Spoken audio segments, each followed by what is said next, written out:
Ladies and gentlemen, welcome to yet another episode of an Involved Review. I am your host, James Caleb Kitchens, and I am joined each and every week by the man who occasionally takes a break from watching wrestling to record a few podcasts. Caleb Stovall, welcome. Thank you. What's going on, man? Hey, man. It's the greatest intro I've ever gotten. Hey. I mean, I gotta stay ahead of Ace. I gotta stay ahead of the homie Q. He introduced us as the Calebs. You know, Yeah, so so he came up with that. So I gotta keep it popping. yeah. Um, we got a I really occasionally, I occasionally break away to watch Power Rangers.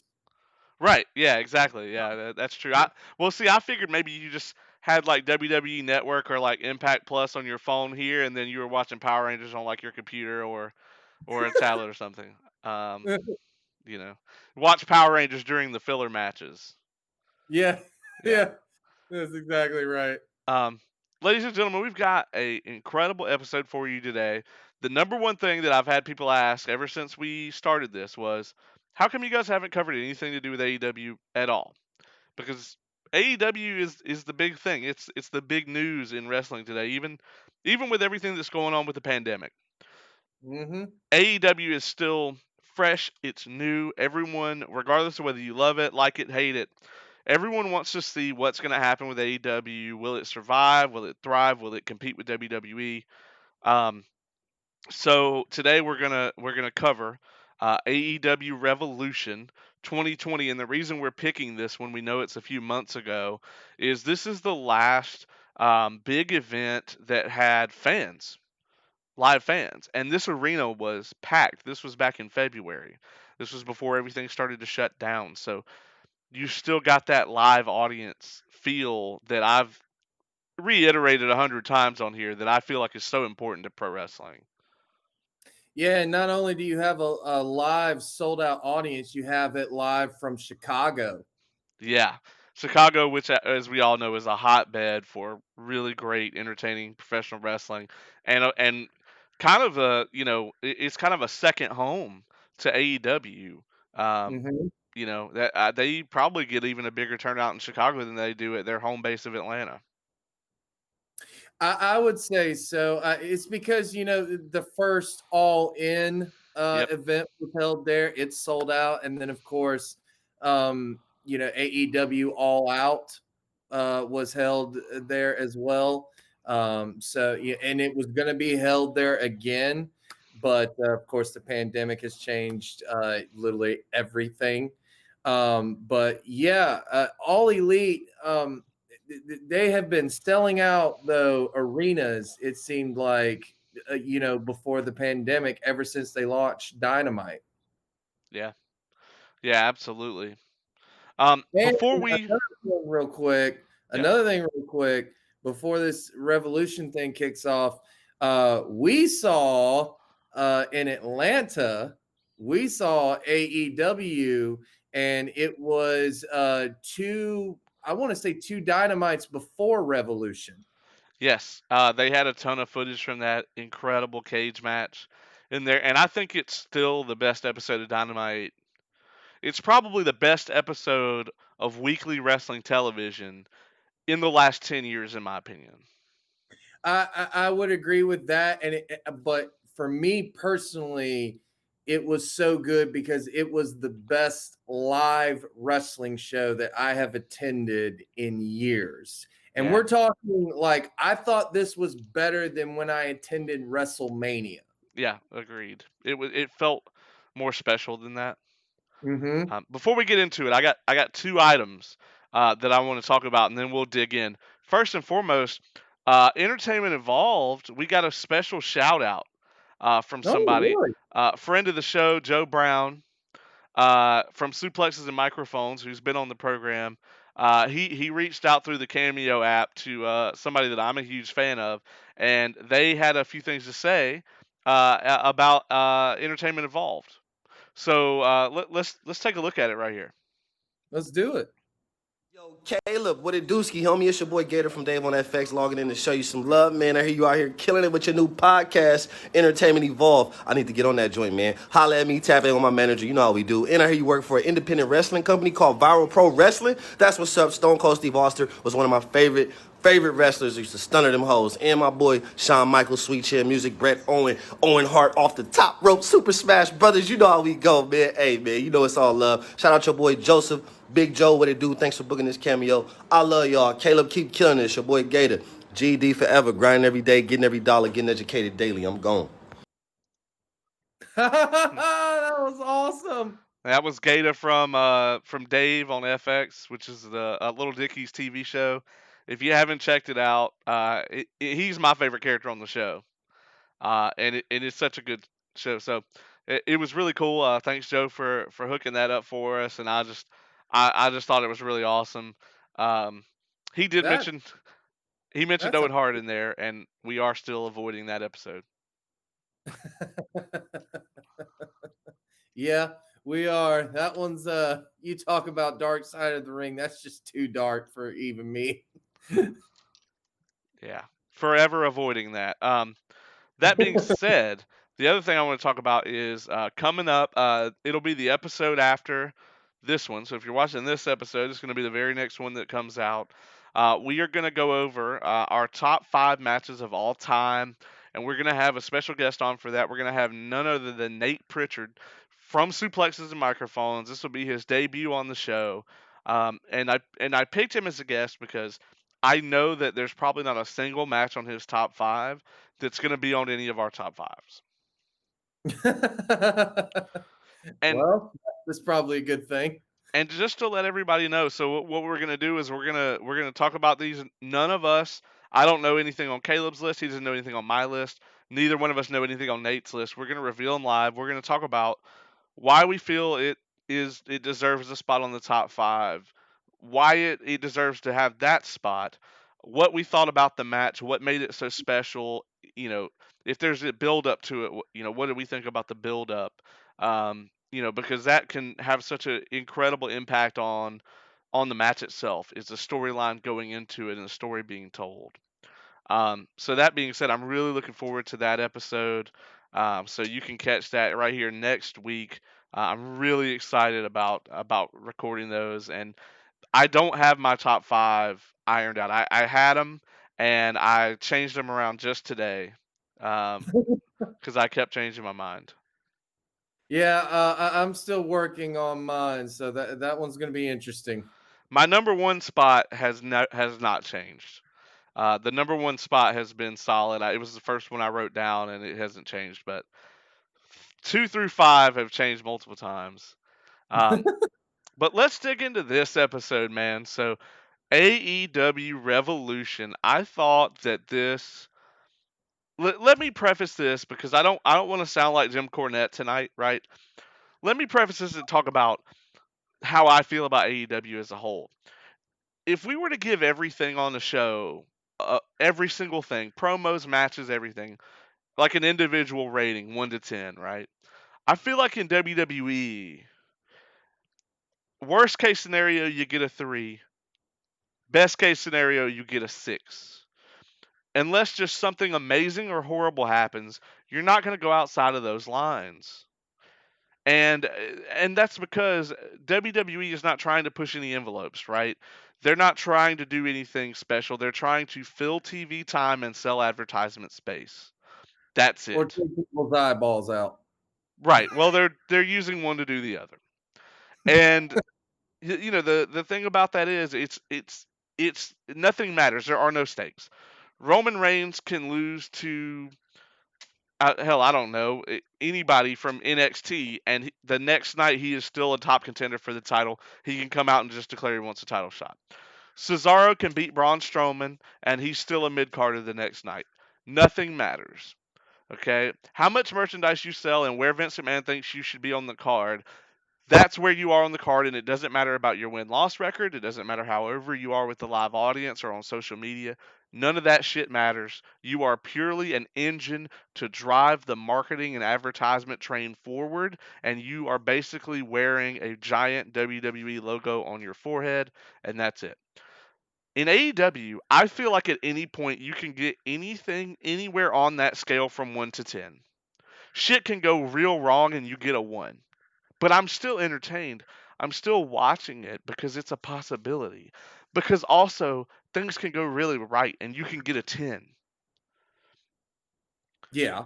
So while I am going to be quite critical of the product, I love it and I'm entertained by it because it is not so predictable and so mundane like the WWE product is now. It's not, if I turn it on right now, it's not the same product it was 6 months ago. Or worse. Right. Yeah, exactly. They don't have AEW Underground or anything like that. Jesus. Ugh, Having having the boss's son live out his midlife crisis, yeah. as everyone's calling it. But yeah, I've loved AEW ever since it was launched and everything like that. And I'm one of those people, and I've said this on my podcast, the Stovall Wrestling Network. I've said this many times, and I feel like I'm like overstating it, but I feel as though people like still do not get it, which is I wish so much success for not just AEW, but let's even, take it further. ROH, NWA, New Japan Pro Wrestling, MLW, all of those places. I wish those places so much success because there needs to be another product out there. There needs to be other places for the boys and girls to work in this industry. And you can't have that if there's only one place to go. Because you might say, well, that one place, makes billions of dollars and everything like that. Well, okay, that's great. But if there's only one place, then how many announcer positions can you have? How many wrestling positions can you have? How many referee positions can you have and stuff like that? And that's why, like, it pains me every time people are just like, oh, they're gonna get bought out by Vince McMahon, or they're gonna do all this. Why do you want that to happen? I don't understand that mindset. Well, and here's the thing: they're not going to get bought out by Vince because Tony Khan has way more money than Vince McMahon has. For one, It's very true. for two, you're looking at. I mean, here's the thing: WWE treats their talent like shit, right? If you're not one of like the top guys, and even then, you're still not getting like health insurance and shit like that. But if you're not one of the top guys, then you're working. I mean, you are working the most rigorous schedule on earth. I mean, literally the most rigorous schedule on earth. I mean, they work them to the bone. They are constantly on the road, constantly, putting all this wear and tear on their bodies. Can't even keep up with what city they're in half the time. And I mean, they're just doing all these fucking house shows that don't matter, and it's gross, man. And I really don't like it at all. And I like that AEW has a more relaxed schedule, that they care a lot more about the talent, and the talent seems to, for the most part, be paid better. Now, you know, does the Undertaker probably have a better contract than Cody Rhodes? Yeah, probably so. Um, Roman Reigns has probably got a better contract than Chris Jericho. But Chris Jericho's contract doesn't have 700 fucking dates in it. Um, you know, and Jericho's contract is unique, but we don't have to go down that road. But yeah, I mean, I think if I was a wrestler and I had my pick of which company I'd want to thrive in, I would pick AEW. And it's like you said, as far as like an indie, a major indie being out there, it's so important that AEW succeeds because if they don't, there's no telling how long it will be before someone else would take a risk on something like this. You've got a perfect storm here. You've got Tony Khan, who's all into this. No pun intended. He's a Yeah. billionaire. He's got all this money to throw at it. You've got the Mhm. deal with TNT, home of WCW. You've got Cody Rhodes and Dustin of the legendary Rhodes family, which that name still means something to every wrestling fan out there. You've got the Elite who made their name for themselves, not tied to any one promotion. They were big in ROH. They were certain members of them were big in Impact. Certain members of them were big in WWE. They were big in New Japan. When they Mhm. left any of those places, their audience came with them. Yeah. So you've got this perfect storm that creates this product that we have in AEW. So I definitely want it to succeed. And I hope it does. Even if it turns out to, even if it succeeds and it's not exactly my cup of tea, it is immensely more my cup of tea than whatever is on WWE programming today. Right. And that's my thing, because if this promotion fails, right? Or let's just say any one of them fail for that matter, on this level, then that's not good for the business of wrestling. Because then, because why it took so long for another wrestling promotion to even get on TV. The last one really to do it was TNA.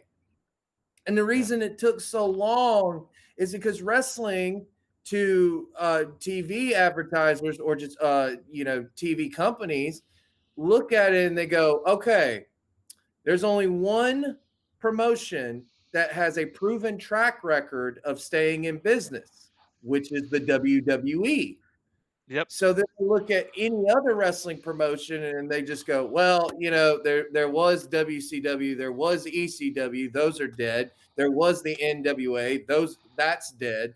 Well, now it's being resurrected and everything like that. But that's why it took so long for a wrestling promotion to even get looked at by a TV place, because they didn't want to give it the time or day. They thought this has a bad track record, and the only one that does have a good track record, is not doing that great himself, if you really think about it. And I mean, NWA, while it has made a resurgence, it's still not on television. It's on YouTube. Right, They still don't have a TV deal.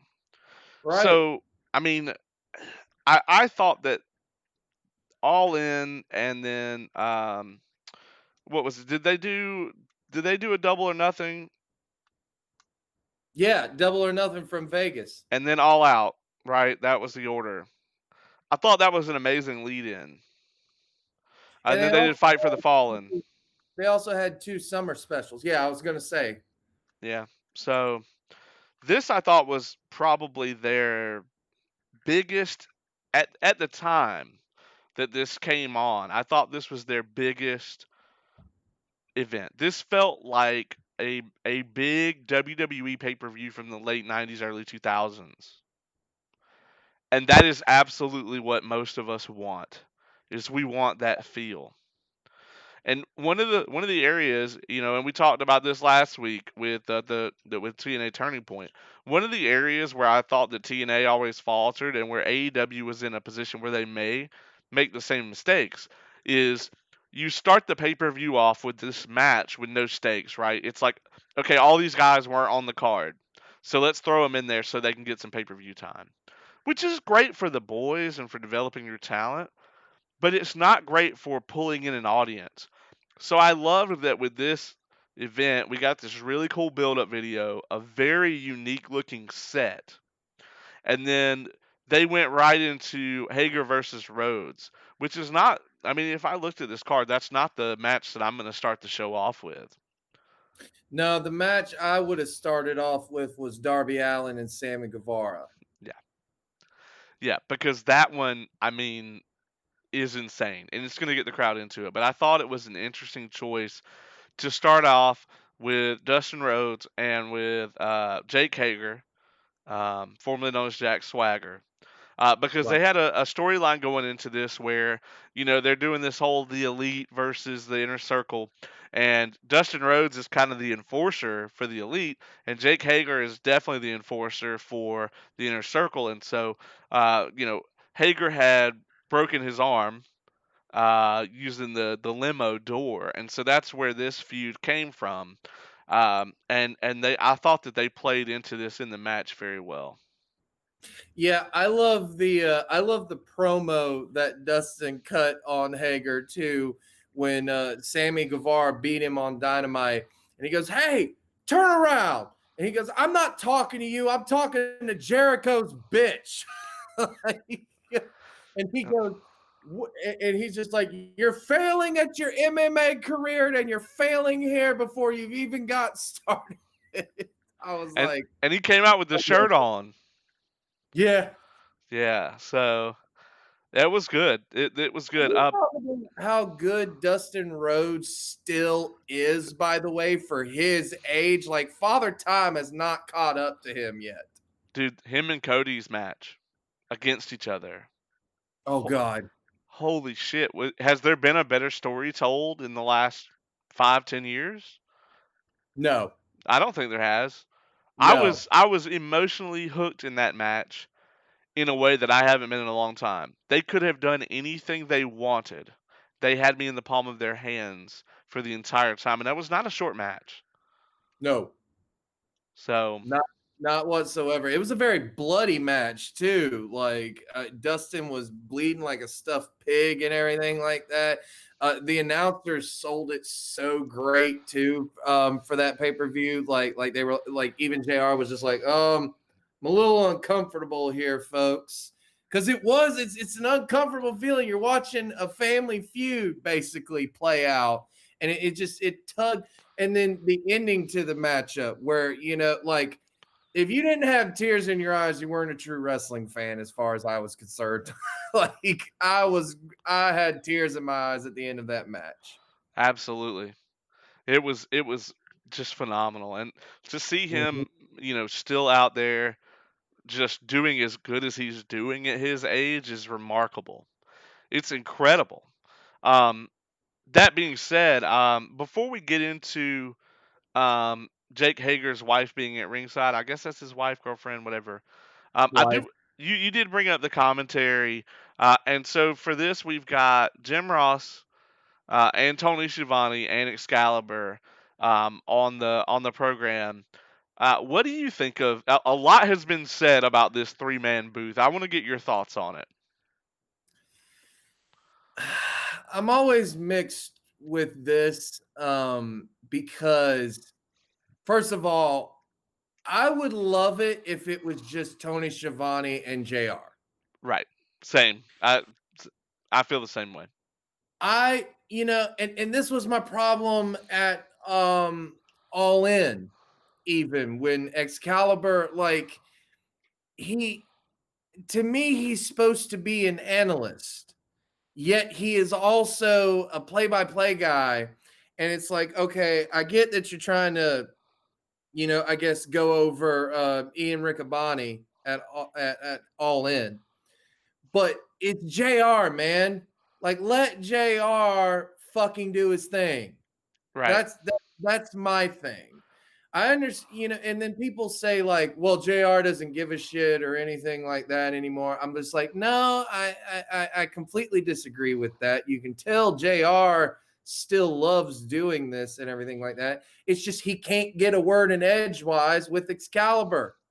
Right. I mean, you've got there's a point in one of the matches. I think it's Cody and MJF on this card where Excalibur literally, with Jim Ross sitting right next to him, says he's stomping a mud hole in him and walking it dry. Yeah. I'm like, the man is sitting right next to you. Like, you don't make that call. He makes No, that call. no. In He fact, makes that call. I'll go back even further than that, and I'm not. I can't. I don't think it was this pay per view either. No, it wasn't this pay per view. It was the. I think it was the pay per view before this when Arn Anderson, comes in Cody's corner or something, or comes into the fold. He comes down, and Jr. does his classic line when Arn Anderson gives the spine buster. He goes, "The spine on the pine," and I was just like, "There you go. that's JR. But had that motherfucker, come in and just be like, oh, it's a spine buster from Arn Anderson, I would have been like, dude, like shut up. Like I want to hear JR. That, Right. that like JR is the greatest commentator of all time. I just hands down. He just is.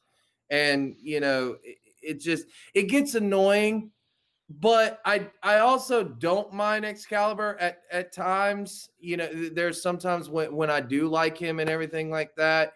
But I like, okay, they just recently had Dynamite recently, and they had JR, Tony Schiavone, and Taz on commentary. And I was just like, oh my God, can this just be it right here? And we can just put Excalibur backstage since he wants to wear a mask anyways. Yeah, I Like mean, even I think that Excalibur and Taz make a good like pre-show slash AEW Dark team. So if it was up to me, I would put them on those, and then I would have Jr. and Tony Schiavone on the main broadcast. And if you want to bring Taz up for a big match or something like that, do it. But Jr. is used to a two-man booth.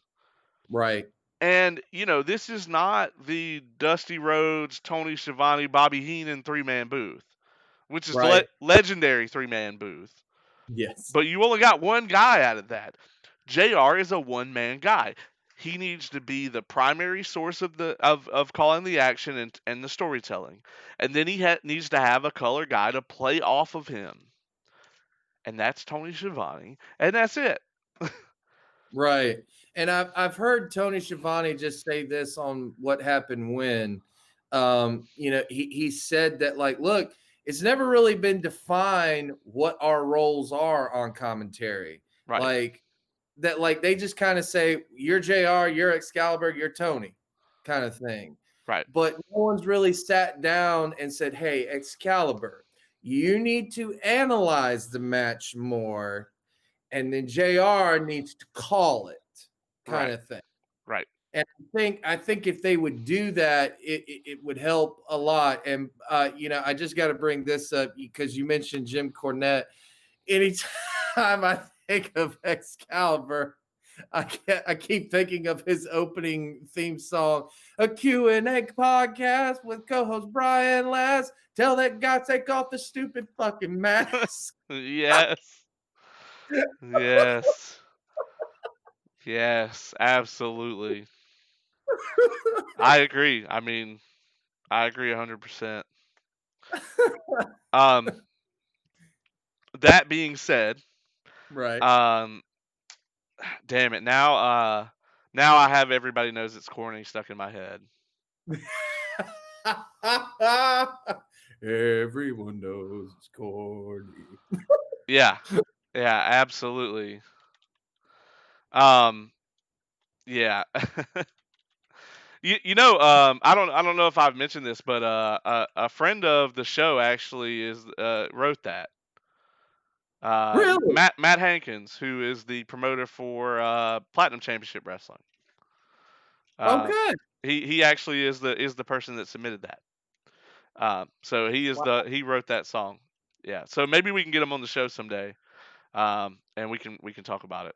But That's anyways, awesome. side note, back to the match. So we've got Hager here. We've got his wife at ringside. What did you think about this angle? Did you think it worked? Do you think it told the story they wanted to tell? I think for the most part, I thought though that it kind of needed to be a little bit more violent in ways, because I'm like the man broke your arm. Right. So I just and I think like I said, I would have switched the order of this matchup. I would have put this match on second, and then I would have put Sammy Guevara and Darby Allin on first. Right. I thought it was a good finish. I loved the spot that they did where the wife, Hager going to his wife over and over, actually ended up serving as a distract, and then Dustin got the upper hand, and he plants the kiss on her, and she's got the face paint all over her. The finish was interesting with that kind of modified sleeper that we've seen him use, and he's used it in MMA, so I guess they were using that to sort of cross promote him a bit. Right. Um, but it's probably not the finish I'd have gone for here. No, it definitely wasn't. It wasn't the fast paced opening match that it should have been. Right. Yeah, I mean it was a I mean they were outside early. I Yeah. mean early, and that's kind of a no-no in the industry, but AEW is not really doesn't give a shit about breaking any of those rules. But you really don't want your first match outside the barricade. But this was I mean it was in JR's words a slobber knocker. It was a nice like hoss fight kind of brawl, and I enjoyed it even if it's not typically the type of match that I'm into. Yeah, I will say this. They beat the shit out of each other. Yeah. Speaking of beating the shit out of each other, this next match, the Oh one God. the one you said you'd start with, Sammy Guevara and Darby Allin, and I've got it playing in the background, and that match was just on. Um, Holy shit, this match! I forgot how good it was. I haven't Yeah. watched this since February. Holy shit, it was a good match. And they had a really good feud too for it. They had a really good story leading in for the two of them. Darby Allin, of course, just recently got signed, to AEW and came out of Evolve, and he was absolutely misused in Evolve, completely wasted. But I think they knew that WWE was never going to, because of his size and his look, they were never going to use him. No. And so, as soon as Vince doesn't want you, Evolve doesn't want you. So they really just used him for talent enhancement, which is a shame because I mean, this match proved. I mean, the dude is so talented, and he can put on a good match on this type of stage in front of this type of crowd. And he's very unique. Like his character is very unique. But here's the thing, and this is the real reason to me why WWE would never be able to use him, is because what you see with Darby Allin, that's him. Like he Right. is a unique individual. He uses that in his character. That's what you're supposed to do. You're not supposed to have someone come up with your gimmick and then hand you a bunch of words to say on paper. No, you're supposed to be that unique, character and everything. That's how you get over. You know, no one ever handed Stone Cold Steve Austin a page of words to say, here, say this. And if they did, he would be like, oh, okay, throw that in their face kind of thing. You never handed The Rock a sheet of paper to read, but now they're handing guys things to say, which is why everyone sounds the same. But then you go to AEW and you've got characters like you said, the Young Bucks, Kenny Omega, all them, and then Darby Allin. Like he's probably one of the most over people in AEW right now because he's so unique. Right. You never know what he's going to do. Right. And he's also like he's a legit skateboarder. So like when other people try to do the skate gimmick or anything, dynamic dudes, they didn't know how to ride a damn skateboard. Johnny Ace never been on a skateboard in his life. So, but Darby Allin, he's a legit skater. Yeah. Yeah, I mean, and this match, I mean, with him coming down on the skateboard, I mean, they like right off the rip, they just took it to the extreme. I mean, immediately you've got them on the outside, they're diving, they're going over the barricade, and I mean, that's probably the best justification for why you wouldn't start the show with this match. So I can understand why they maybe put it here, but it was absolutely an insane war immediately. The match hadn't even started, and they were already like 5, 10, 15 spots in. They had done a lot before this match even got started. I was like, is this a no holds barred match? No, it's just a singles match. They're just beating the ever loving shit out of each other before the bell even rings. It's true. It's very true. and it was amazing. I love the way though that like Darby Allin started the match and he just darted into Sammy Guevara. Yeah, it was insane. I mean, some of the spots here, I jotted a few down. I mean, the where he where Guevara picks up the skateboard and throws it uh at at Darby Allin. Holy shit, man. Yeah, that's not something I would recommend for everyone to do, but Uh, And then, I mean, that 630 senton. oh god, that's a thing of beauty. That was one of the craziest things I've ever seen. I mean, really. My roommate was in here watching it with me earlier, and he goes, "Did he mean to hit him like that?" And I was like, "No, I don't. I don't." I was like, "I think Sammy Guevara just said, I'm gonna flip as many times as I can before I hit you." And Darby Allin's crazy ass was probably like, "Okay." It's so true. I mean, you could tell though the chemistry that these two had with each other as well. It was insane.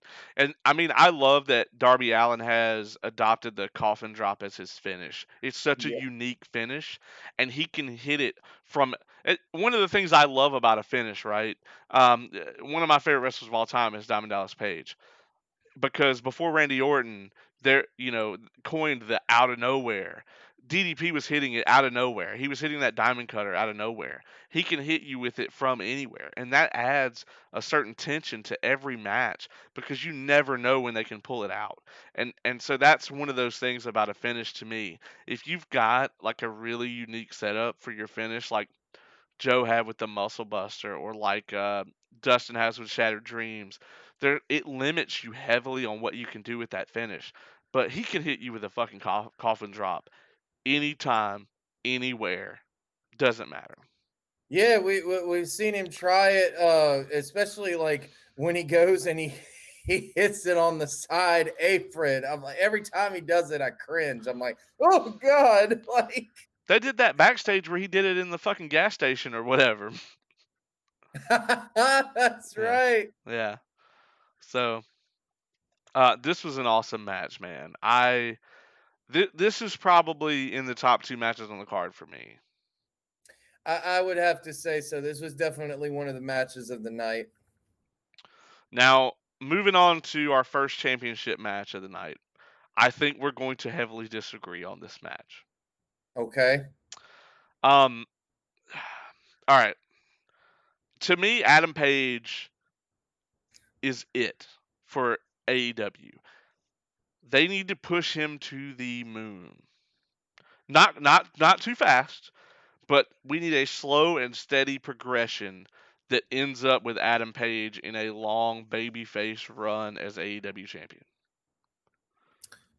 Yeah, I can definitely see that. Especially, I've never seen so many people chant at once, "Cowboy shit, cowboy shit." When he coined that, it was instant. It was on shirts, it was on koozies, it was everywhere. It was being chanted. It was perfect. Needs to stick with it. I feel like after that, I feel like they saddled him with Kenny Omega in some vain attempt to try to get Kenny Omega over with the United States audience, because he's not. He's over with the hardcore AEW audience that watches New Japan. But beyond that, I don't think he's over with the general audience. And I think that they tried to strap Kenny Omega to Adam Page's rocket. And I think it's going to end up weighing him down. Um, I did not like this match. I thought it was from a physical standpoint, from an athletic standpoint, it's amazing. But there was no reason for this match to be 30 fucking minutes. Like it devolved into them just doing moves to each other to me, and I don't care for that sort of that sort of match. I mean, the storytelling was, I loved what they were trying to do, like where they were trying to say, okay, Adam Page is willing to go to any lengths to defeat the Young Bucks because he's pissed. Kenny Omega is not willing to do that. He wants to still be friends with these guys after the match.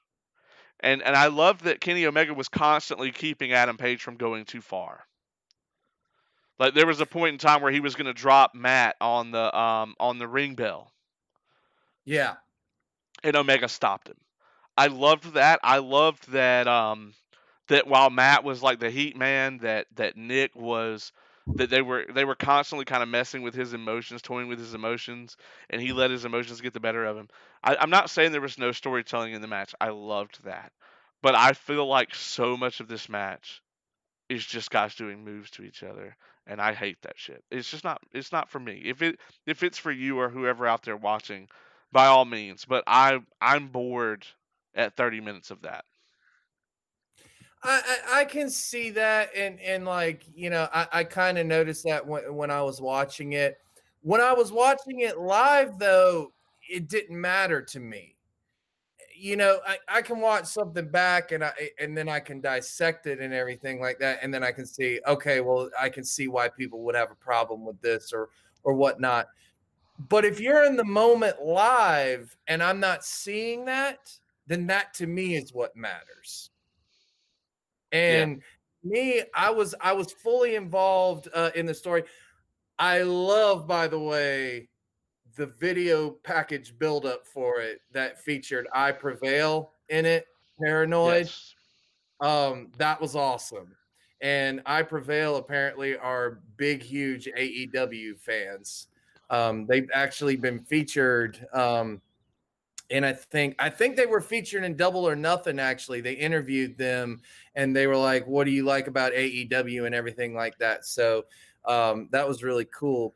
But I, at the same time, I mean, I like Kenny Omega, I do, but I more like the character Kenny Omega because I kind of get what the character is, which is he's kind of being like a real life Japanese anime if Right. you really think about it. He's real serious one minute, and then all of a sudden he's very quirky and stuff like that the next. And that to me is what he is portraying. I could be wrong, but to me that's what I've always gotten from it was that he was like a real life Japanese anime character. So I like that, and I just like the story that was going into it. The problems with the elite. Are they going to break up? What's going to happen and everything like that. And here's what's interesting: you say that that they should push Adam Page as this huge baby face and stuff like that, and I completely agree with you. However, they started to try to do that when AEW first launched, right? It was clear that they were grooming him to be like the it guy pretty much. And the fans were kind of like, yeah, I don't know about that at first. They were like, we like him, but we don't know if we like him that much. And then he kind of started to get this I don't care attitude. He's drinking beer with the fans and stuff like that. And he's just got this I don't care attitude. And then people really got with him. They were like, oh, we kind of like that guy now. Yeah. Well, he has the same problem that Omega has, and that a lot of these guys have, in that a lot of the American audience had no idea who Hangman Adam Page was. Right. And then he can't come to the ring with a noose in 2020. That's not acceptable, and nor should he. So when he lost that, it's like, okay, I come out and I wear cowboy boots and I carry a noose to the ring. If you take those two things away, I don't have a damn gimmick. So then he went and got a gimmick. They let him invent one, or they encouraged him to invent one, or helped him, however. But that gimmick that he spawned, with the cowboy shit, people love it. And to Yes. me, that is the moment when he cut that promo, and I think it was his match with Pac, if I'm not mistaken. Yeah, it was his build up for Pac. He cut it on a dynamite, and they actually like kept the word shit in on TNT. And from then on, it has been just, I mean, it's been incredible. So I understand what they're doing, and as far as Kenny Omega like trying to be an anime character, I just don't see I don't think that audiences want that. I think a considerable portion of AEW's audience probably likes anime. I like anime, but it's not a good fit. I just don't. I don't. To me, it just feels like him just kind of doing whatever, and I just don't. I don't buy it, and I don't think most of the general audience buys it. I hope that I'm wrong, um, but I think in the U.S. Omega's just not over. Well, then could I pose this question to you? What if he was to turn heel? And see, I actually was thinking about that during this because this whole angle they were teasing the turn, Right. and a huge kudos to them for not doing it, right? Because every time you've ever seen it teased in WWE over the last 30 years, it's like, you can see it coming from 100 miles away. Of course. Ever since Shawn Michaels tossed Marty Jannetty's murdering ass through that window, you've been able to see them all coming since that. I was wondering if you were going to bring that up. I had to slip that in there.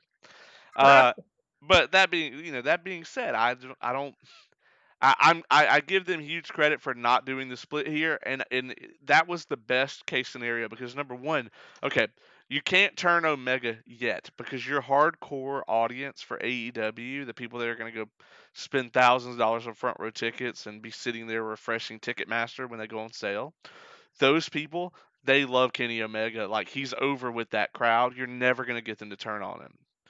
Adam Right. Page is over with the people who are out of touch with WWE and don't like it and don't want to watch it, but they love AEW, your general audience. So you are going to fuck yourself one way or the other if you turn to either one of these guys in this manner. But in the long term, could you turn Kenny Omega heel? I think you could, but you still need to give him an identity of some kind. He can't just come out and do the jazz hands. Right. And Well, that shit is super silly to me. Well, I think that they're starting to do that. If you've watched recent episodes of Dynamite and stuff like that, it seems like Omega's going to be the one to turn rather than Page. And actually, he's Page is now infatuated with the revival Right. Yeah. Um or FTR. yeah, yeah. I don't have on the shirt, but uh But nonetheless, dude, I mean, yeah, we're gonna have to disagree on this match because I love this match. I did. I loved everything about it. But that's just me. I'm not saying that I enjoy that all the time because I do agree there are too many matches that I see, even like on the independents and just in general in wrestling where guys are just doing moves like it's like you're not even selling at times, you're just doing moves just to do moves on top of each other, and you're trying to get this big huge pop. But the thing is what people don't realize, you don't get over by doing these crazy moves. You get over by your character and how you connect to the audience and everything like that. And that's why a lot of people, especially who everyone knows it's corny, has a problem with Kenny Olivier. That's what he calls him, is Kenny Kenny Olivier. Olivier. Kenny Olivier is what he calls him. And so I can see why people have those problems with it and everything like that.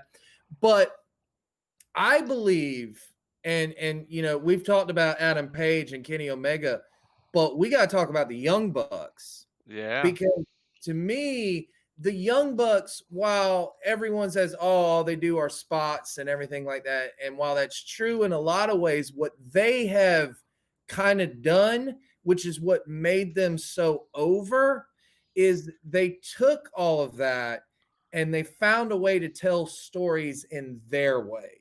Right.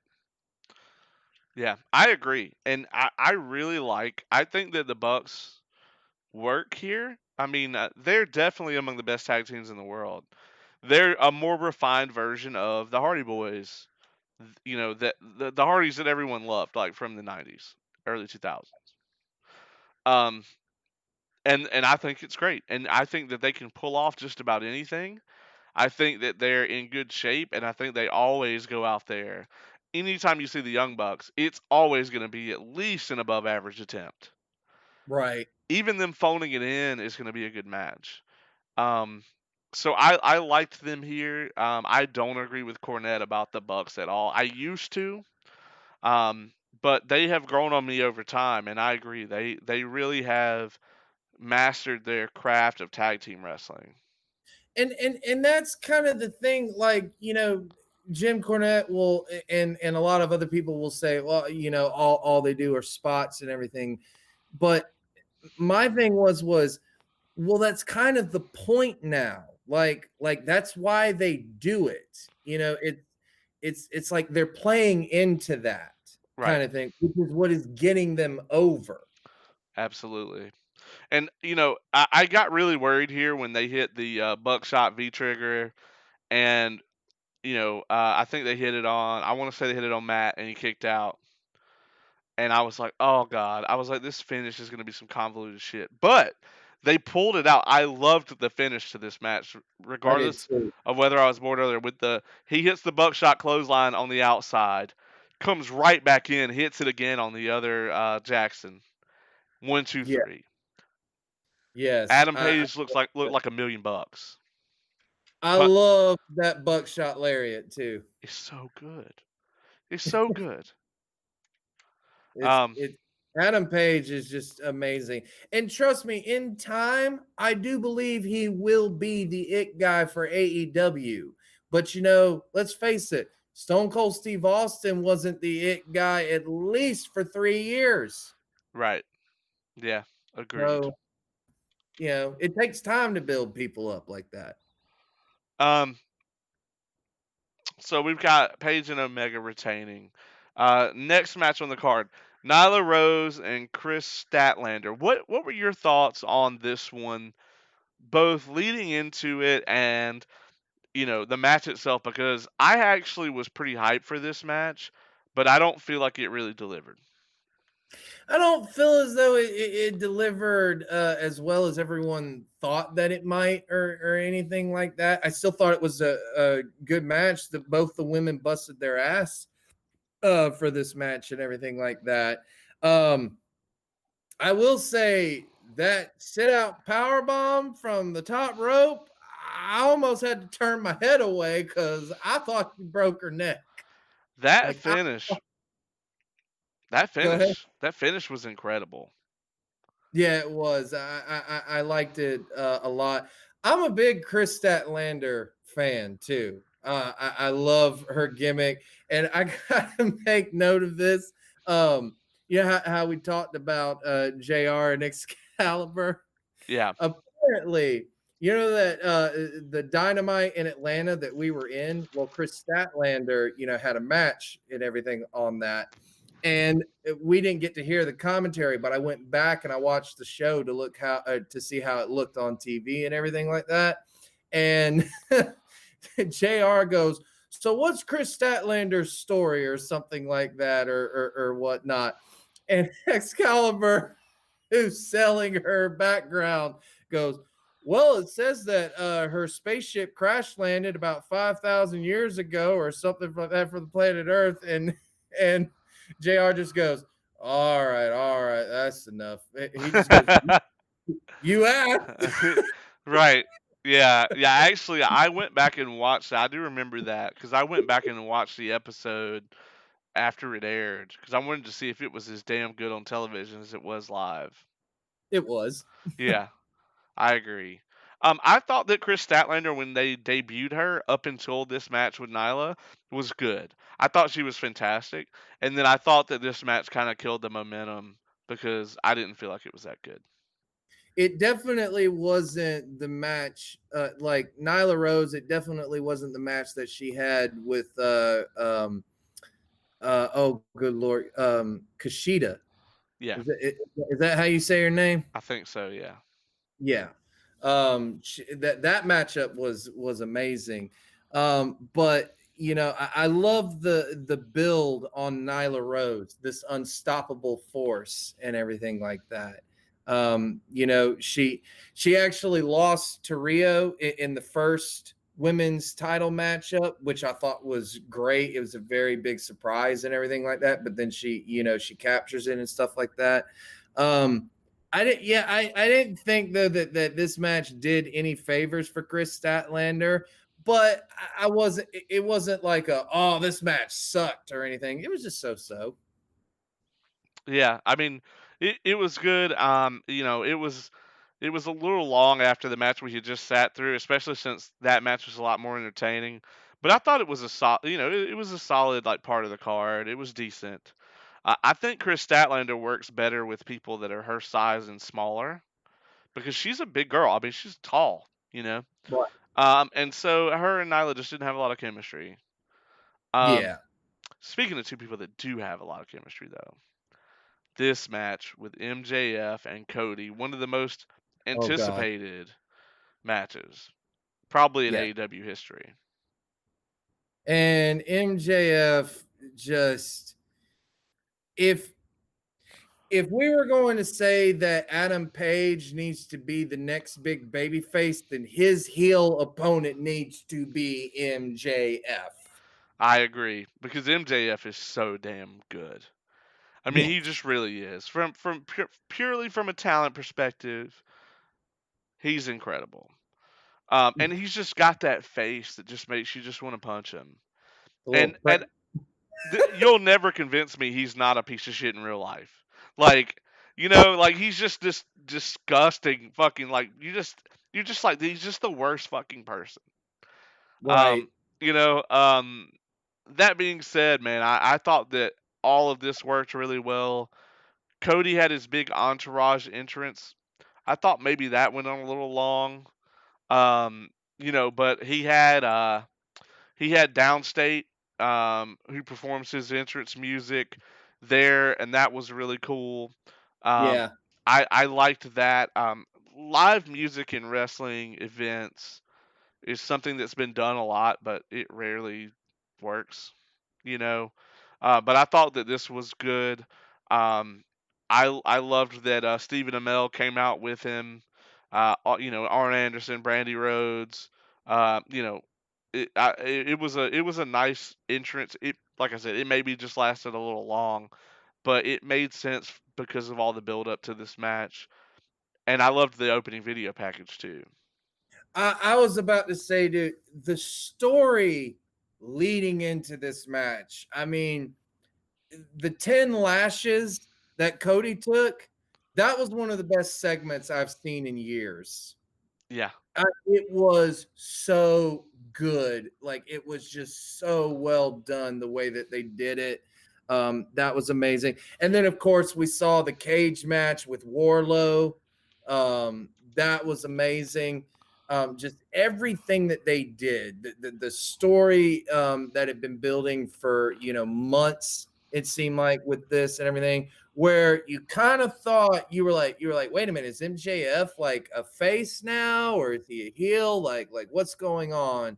And then he throws in the towel for Cody and ruins his championship aspirations now. Like he can never challenge for the AEW world title, according to him. So he ruins that, and then he low blows him and everything like that. It was so good. And every time I see MJF too, I love Tony Schiavone. What a pompous, arrogant ass he is. A little. Yes.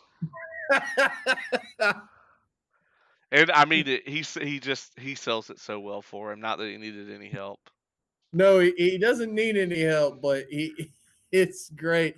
I think the one time I've liked MJF was on an episode of Being the Elite, and they were like he was bullying someone like Brandon Cutler. I hate using that term, but whatever. Like he was messing with Brandon Cutler. It seemed like on being the elite or something like that. And then someone else, and I can't remember who it was, but it was someone else who was like equally asshole as he was, and he just goes, you know, I generally hate everyone in this company, but would you like to go grab a beer with me? That's perfect. It's great. I will say this though. I love Cody, but come on, man. A neck tattoo? My favorite thing about that whole deal is, he got that when he was in Atlanta, and he had put out on Twitter, he was like, "Can somebody point me to the best tattoo artist in Atlanta?" And then like after he showed up with the tattoo, the first thing that somebody retweeted it and they were like, "Spoilers. He never found them." It's horrible. By this point, he had had it touched up a bit where it didn't look as horrific, but it still looks awful. It's one of the Yeah, worst tattoos I've ever seen. yeah. I just, I don't know why he decided to get it there. Like, I was just like, hey, man, did you notice there's nothing on your arms? Like, you could have gotten it right here. Like, you could have gotten it on your shoulder or your arm or your leg or something like that. No, you had to get it on the neck. Yeah, I mean that just I don't know, man. It just looks awful right there. You can't really tell what it is unless the camera catches him just right. And I don't know, man. It was not a good decision for the Cody Rhodes brand. No, Um, yeah, I didn't like it at all. This match, no. on the other hand, I really loved. I loved the opening, how Cody came in absolutely on fire. He could not be touched. MJF couldn't shake him, and MJF is pulling, the traditional, just heel move of he gets in, he gets overwhelmed, he rolls out, um, and that's he does that a few times. I mean, every time he tries to do anything to Cody, Cody's just unstoppable. I loved that finish that opening to this match, and then eventually, MJF, of course, seizes an opportunity and gets the upper hand. But I mean, I loved the opening to this. Yeah, I loved it too. It works so good, especially with the story, like we said, that was going on.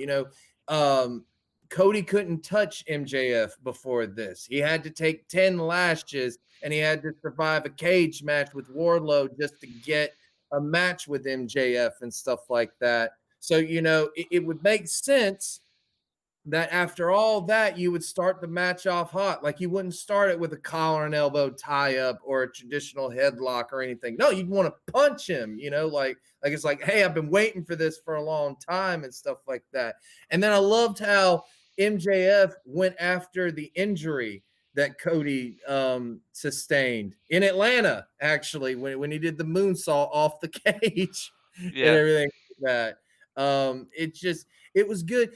But that is what we call wrestling psychology 101, folks. They didn't do any fancy moves. They didn't do any, they weren't doing moves just to do moves and stuff like that. It was a simple storytelling, which for the life of me, I do not understand why no one gets. It's like keep your match simple. they truly didn't do anything in this match that wasn't effective. Right. Everything mattered, and that's what I really love about it. Um, Hell, Cody Rhodes even threw a vertebraker in there, and I was concerned. I was very concerned because they almost botched it. He went to go get him up for the vertebraker, and he was a little shaky at first, and that's a tough move to pull off. You can severely hurt yourself if you don't know what you're doing. Fortunately, both of these guys do. I love that going into this match and in this feud, MJF changed his finisher to call it the double cross, Yeah. and he did the crossroads, or his version of it. I thought Yeah, that was amazing. You don't see things like that. right. It was just it was so good. It was a good story. It was the perfect ending. And I like the fact, and I can't believe I'm saying this, but I like the fact that MJF went over. And the way he did it. Yep. Cody got caught up in his emotions and everything like that. And then, MJF stole it. It's a classic heel move. It is. I mean, with that Diamond Dynamite ring or Dynamite Diamond ring, which is Right. cool as hell. You know, I loved the finish. Yeah, Um, it was great. so after this incredible, match, we can't go directly into the main.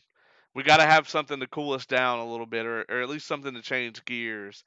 And then we get to my favorite match of the night, the semi-main with Pac and Orange Cassidy.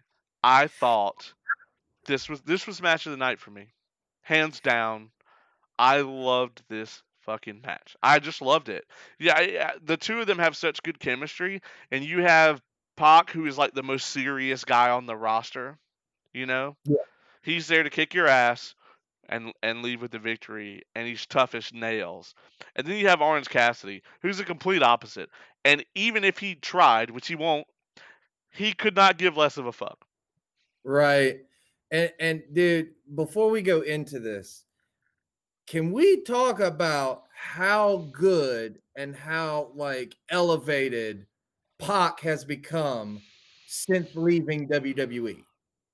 Yeah, I mean, he was always great, but they were never going to do anything with him. Right. And because You he's know, a small guy, but he's in amazing shape. yeah, and here was another thing. Like at one point, I remember they were trying to make him like a Mighty Mouse character or whatnot in WWE. I don't know what the fuck that's supposed to be. But as much flack as this guy gets for everything in the business, I thought JBL said it best when he was describing Neville at the time. He was saying, Neville was this guy who just did a bunch of flips and everything like that. And yeah, he had great matches, but now, when he was King Neville, right? Yeah. And no, he didn't win the King of the Ring or anything. He just called himself the King. He was like, now he's a character. Now I can get invested in him and stuff like that. And then when he left WWE, obviously he's pissed at his run in WWE and stuff like that. So he used that and he became an even better character. Like I love him in AEW. I really do. And then that being said, you mentioned Orange Cassidy.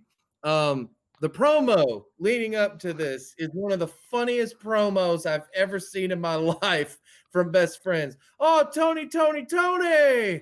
It feels good to be back on the winning streak. And my buddy here, freshly squeezed Orange Cassidy, Pack, you think he's a joke? Well, the joke's on you, pal, because this time he's gonna try.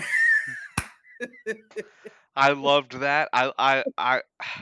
It was so good. And I mean, Orange Cassidy to me, okay, so I knew going into this, when he came into AEW, I was familiar with his work on the Indies. And I'm like, this doesn't get over to a mainstream audience. I loved it, but I'm like, a mainstream audience will not. And I'm so happy that I was wrong. I was about to say because like you say that, but then you've got little kids dressing like Orange Cassidy. Like they've got their hair slicked and everything like that, just like him. He's selling more merch than anybody on the roster. Yeah, he really is. And now he's going to sell even more because he's working with Jericho. And anytime you get in the ring with Jericho, if you can't get over with Jericho, then you don't deserve to be in the business. Well, you remember we were doing we were at the show in Atlanta, right, where we Right. went to see Dynamite. That was the day they debuted the freshly squeezed shirt, Oh, okay. and it was gone. You could not Oh, get that's it. why I couldn't find it. Yeah, it was gone. They were like, "We're selling this. It debuts today," and then there was lines. I mean, just packing the hallways, and people were walking up and saying, "You have the Orange Cassidy shirt," and they'd say, "We only got a medium or whatever," and they'd be like, "Ah," and they just walk off. Like that's the only thing they wanted to buy. They were even selling the shoes. I saw people walking around with his shoes on. Yeah. And remember in the battle royal, right? They had the tag team battle royal, and it looked like Trent went out to the outside, and I was just like, "Wait, what happened here?" And he pops up with him on Trent on his shoulders, and when he popped up, I swear to God, I thought Stone Cold had entered the arena. It Yeah, was loud of a pop, it was the like loudest pop of the night. it was huge. That one and Darby Allin's pop were Yeah, like the pops of the night in Atlanta and stuff like that. You mentioned Jim Cornette. Uh, he has a problem with Orange Cassidy. with my little dog pockets. I was about to say that's what he calls him is my little puppy pockets. And I I was like, why, dude? I get where he's coming from. I get it. I think his main problem is the lazy kicks, but it's so over. Just let it go, man. Like I mean, it's no more ridiculous of a gimmick than Eugene was. Oh And god. Eugene was super over. And that gimmick honestly is kind of offensive. Whereas this one isn't. But I really, I mean, a lot of people loved Eugene during his run on Raw. He was one of the most over people on the whole Yeah, show. I mean, he was so over that they put him into like a main event spot with Triple H. Yeah, this is not. I mean, this is not any different. This is not any more ridiculous than that. It's not any more ridiculous than Santino. And he was incredibly over. It's I mean it's just let it be, man. This is just it's taken on a life of its own. He's incredibly over, and I mean this was like anybody who doubts this man. This was the match to say this is who Orange Cassidy is, Right. and this is why he's entertaining. Am I concerned about when we see this for the 100th time? Do I think he needs to? He is going to eventually have to branch out, or he's going to have to work his ass off to keep it fresh, pun intended. But right now, I mean, I think he's. I'm just. I think that he needs to keep going. They need to keep pushing him to the moon. And as long as it keeps working, wrestling is a what have you done for me lately business. And he's on a roll. So as long as he stays on there, I think he should stay at the top of the card in AEW and keep selling that damn merch. Yeah, I agree completely. And you mentioned the lazy kicks. I loved how Pac was going along with everything in this. Like you would think if Pac was presented this type of match, right? Or Pac, I should say. I keep saying Pac. I guess it's Pac, but Pac, the bastard, which I love, by the way, because I love the way Justin Roberts introduced him. He is a bastard. I love Justin Roberts, but if Pac was presented this in WWE, he probably would laugh at them. He'd be like, "There's no way in hell I'm doing this," and everything like that. But he gets it. Like he gets what it is. And I mean, just the exchange of kicks between the two of them, I was on the damn floor laughing. And the only thing I could think of too when I saw that, I was just like, Jim Cornette's having a stroke right now. Yeah. It was great though. I would definitely put this as the match of the night. It's on the card as like a come down match before the main event, but I don't even kind of consider it that. Yeah, it did not serve that purpose. No. It really didn't. That's what they wanted it to, but it was a different kind of match.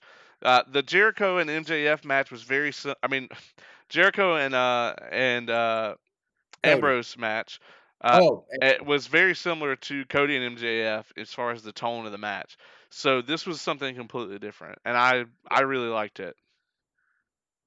Yeah, everyone was definitely having fun. The gimmick is over. So, I mean, just have fun with it. That's what, and I think that's why everyone likes it so much. They don't have to take it so serious. It's fun. They can connect with it. It's, it's kind of like, how we said like you need that connection with the audience. Well, he has that because everyone in life can feel that way.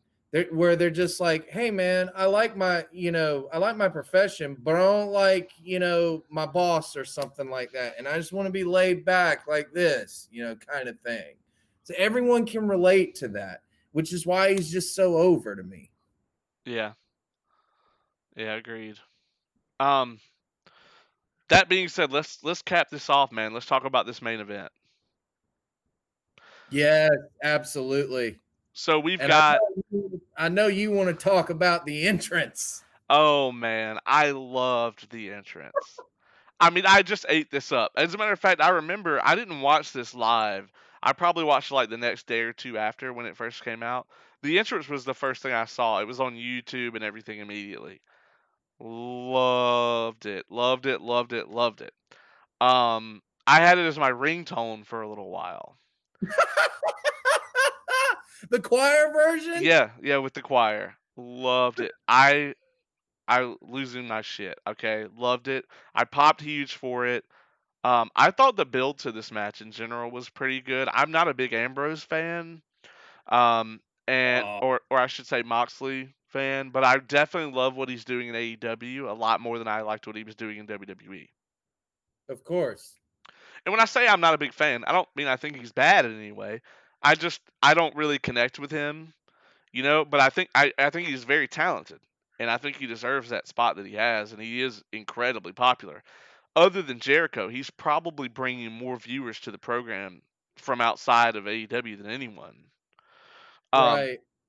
that being said, I'm looking forward to them having a champion that's not a future past WWE guy. Um, I do want to see that happen. Right. Um, Right. but for right now, I thought Moxley was a good choice. Um, and I loved the build up to this with the eye injury and kind of Moxley being this sort of vigilante type, character up against the inner circle. It somehow harkened back to sort of almost like the Sting NWO days, but managed to be really fresh. Yeah, I agree because he literally does not like he doesn't even enter through the main stage. He enters through the crowd. Like basically they're kind of giving the illusion that like, hey, this guy marches to the beat of his own drum. Like he doesn't change with the others or anything like that. He's not in the locker room. He doesn't trust anyone. So he literally comes through the crowd every single time. He did in Atlanta, he did here, and he did the first time he came into AEW. And I got to talk about that real quick.